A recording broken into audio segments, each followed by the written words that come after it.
And welcome to 12 News at 5. I'm Kadiba Devine. I'm Mark Curtis. Some really frightening moments for folks at Luke Air Force Base today after reports surfaced of an active shooter on base. The base has since issued an all clear, but the threat was treated as credible, with base personnel being told to take shelter. Sky 12 over the scene as Glendale police helped clear buildings and ensure that the base was secure. Again, the all clear has been given, and we're told that no shooter or evidence of shots being fired were ever found.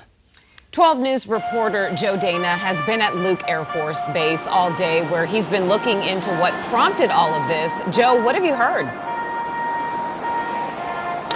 Was this a general threat to this base, which is more than 4,500 acres, or was it a more specific threat to a certain building or involving a specific person?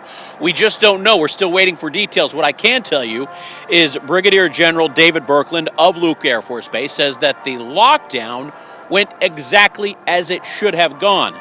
For more than an hour, service members, visitors, and families were ushered into locked rooms and told to shelter in place.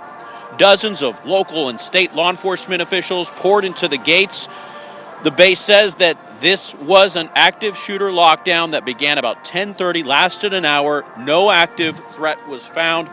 I did speak with a retired lieutenant colonel who spent a couple of years on this base. He said this is the biggest difference between an active shooter scare in a public venue versus one on a military base.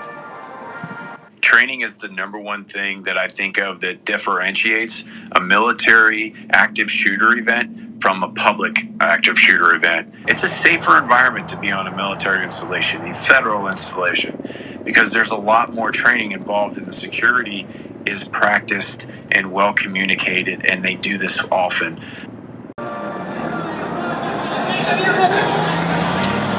So, two questions we are waiting for Luke Air Force Base to answer. One, of course, what prompted all of this?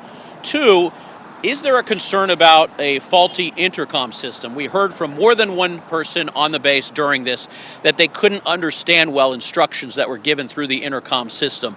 And so we have asked Luke Air Force Base to address that for the potential of any future emergencies.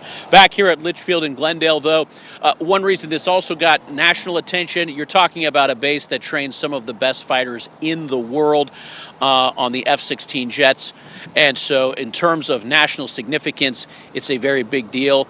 But a sigh of relief here, as again, leaders at Luke Air Force Base say everything went as planned with the lockdown and that this was a false alarm. Back to you. Thank goodness it never materialized, because we have had actual active shooter situations on military bases here in America. For sure. Anytime you hear active shooter, you suddenly think the worst. And so to get an outcome like this where they say everything is good. Yep. Yep. Thank goodness. All right.